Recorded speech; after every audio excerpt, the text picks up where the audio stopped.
Hey guys, today we're back with another range review. And today on the channel we'll be reviewing the Daniel Defense Mark 18 pistol. Stay tuned for this one.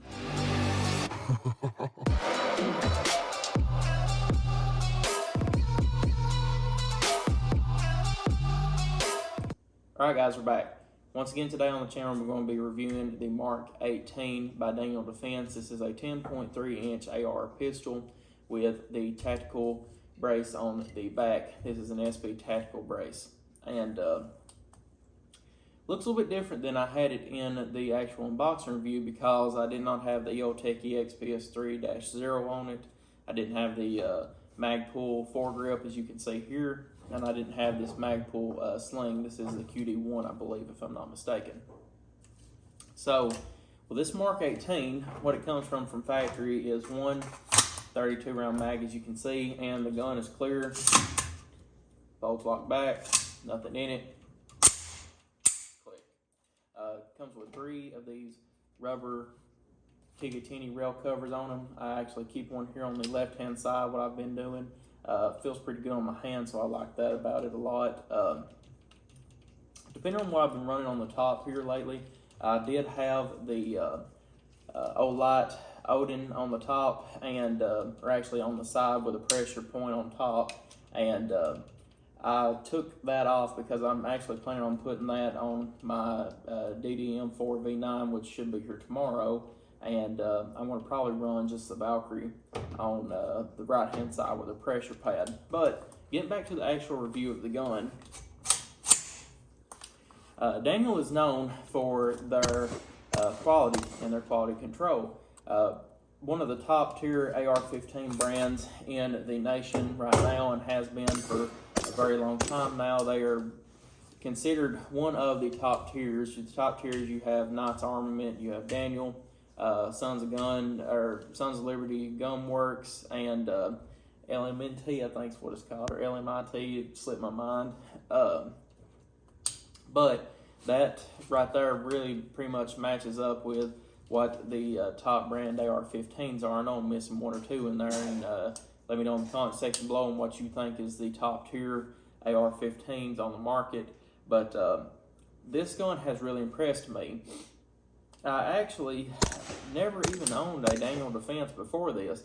One of my buddies I work with bought one new, and it was the first Daniel I'd ever even held. And I really did like it a lot, enough to where I was like, you know, that's a very nice gun. I'm going to go ahead and buy one. So I did. And I'm very happy I did, because this is probably my favorite AR I've got.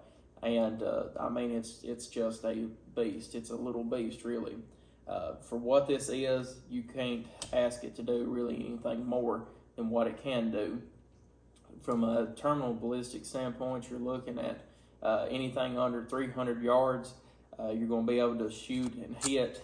Anything over 300 is kind of pushing it, but you know, it's just a great close defense and medium range weapon. And just the size of this gun really is what I like more than anything. As you can see here, like I said, with the 10.3 inch barrel, it's not sticking far enough out there like a 16 inch barrel would, and you still have some very great ballistics from that and velocity with that 10.3 inch. That being said as well, your reliability is second to none also with this setup here. Whenever you get under 10 inches really in an AR-15 pistol platform, you start to have reliability issues coming from failure extracts, failure to feeds, just a few different things here and there. And a lot of people recommend to not build under 10 inches, and that's why. Daniel created this gun, and it is 100%, every single bit of it is built by Daniel, besides the tactical bracer on the back. The pistol grip on it is built by Daniel. Lower and upper built by Daniel. The foregrip here, or not foregrip, but the quad rail is built by Daniel, and that's really the biggest thing that they're known for, is that everything they have is built in-house. They're not importing from anywhere. They're not telling somebody pretty much build the upper for me and send it in, and then we'll put it together and stamp a mark on it, kind of like what Colt's doing now, which they've lost a lot of people doing that, and me being pretty much one of them. which now they're sold out by CZ. So hopefully we'll see some great quality coming back from Colt. Really looking forward to that. But the Mark 18, man, this gun right here runs like a sewing machine. Anybody that's ever owned one or has one, you talk to them and they will tell you the exact same thing. I've never heard a bad thing about these guns, and this is what SOCOM uses, Special Operations Command, which is pretty much the universal best of the best, is pretty easiest way to put it. And with this platform here, you've got a weapon that you don't want to mess with whenever it comes to be on the receiving end, and that's just really pretty much the idea behind it. You have this gun in such a compact manner right here to where if you want to, you can put it in a bag or you can carry it on you and it's not going to weigh you down too bad. You have something that you can clear buildings with, clear houses with, and if you need to, you can look for medium range with it pretty much, way up to pretty much 300 yards from what I can tell. And I just really do enjoy this gun right here a lot. You have the Daniel Defense grip and rip ambidextrous charging handle on the back. And the RIS-2 rail is every bit made by them, and it's pretty much the best quad rail on the market. And that's what one big thing that Daniel got known for, is building the best lightweight quad rail, which it's really wasn't even considered a under the lightweight category, but the rail is so light that it makes this gun pretty much, I mean, not really heavy at all. Daniel also put a polymer type of dust cover on it. Whenever I seen it, being honest with you guys, I was like, that kind of looks cheap. I don't know why they would put a polymer dust cover on a AR-15, but little did I know, after doing about 5 minutes of research, I was set in my place.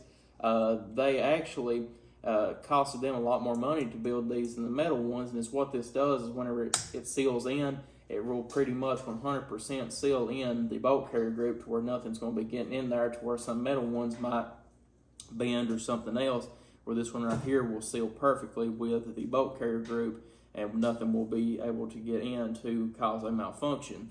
You have a beveled magazine mag well for your quick inserts. As you can see here, it just helps with assisting your inserts. I like that a lot about it. The magazine shoots out very well. And these are built in Black Creek, Georgia. So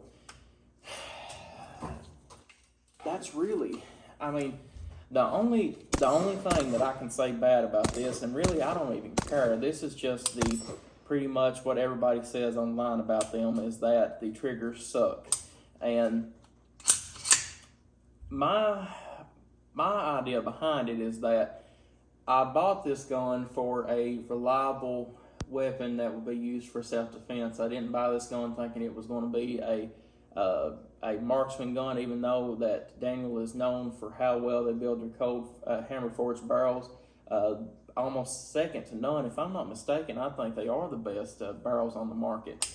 But a lot of people think that they should have Timony triggers in them from factory, or Geisley triggers from factory. And to me, I would rather 10 to 1 have a trigger that every time I know I'm going to pull that trigger, that the hammer's going to fall with enough force to set that round off, as long as something's not wrong with that round.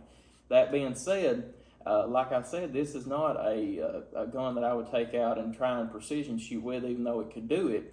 And if that's what I'm looking for, then I'm going to replace the trigger myself and do it. But me knowing that every time I pull that trigger, that gun is going to go off, as long as the bullets, nothing's wrong with it, I would rather have that every single day than something that's just real fancy that I couldn't really trust my life with. So, to each their own, but that's just my honest opinion about it. So if you hear anybody throw off on the trigger, yeah, it's heavy, but also at the same time, there's a reason it's heavy. It serves a purpose, and that's just something a lot of people just don't really like about them. But to me, I think it's fine. I mean, I'm not really much into the Geisley or the Timony triggers, so I like it a lot. The barrel is a government profile barrel. It's not a heavy barrel, it's not an M4 barrel. It's just a government style barrel. 5.56 NATO, 1 in 7 twist. So you're going to be seeing your better accuracy out of the heavier bullets, such as a 72 grain or like 62 grain, 77 grain more than likely. But that's what it was designed for, because it's a mil-spec barrel. And these guns right here, you can just beg them to quit and they won't, and I like that a lot about them. The only thing I really would kind of throw off on is that, you know, these guns right here right now on Gun Broker going anywhere between 24 to 25, 26 on, you know, Daniel's website, if you can ever catch them in stock. They are 19 new, and I wish they'd have come with sights from factory. But a lot of people, it's either, from what I can tell, they try to make this gun as cost efficient as possible, but we're building it to the highest high specification as they can. So it's either, well, we can send you sights with it and charge you extra $140, or we can not include sights and pretty much have it as what it is right now. So I bought the sights anyway because I like iron sights and I like the EOTech on top of it. But this is probably my favorite AR I've got right now, and I like this gun so much that I went ahead and bought a DDM4 V9, and it should be in the mail probably tomorrow. And I'm looking forward to getting it in and reviewing it, and probably keeping it as well. But guys, if you have any questions or comments about the Daniel Defense Mark 18 pistol, leave them in the comment section below and I'll get back to you as soon as possible. Like I said, I think that you cannot go wrong with this gun, and it just shows that it's built to the highest specifications as possible, and it's just a very, very nice firearm altogether. Guys, appreciate y'all viewing. Like and subscribe for more gun reviews, and I'll see y'all in next video.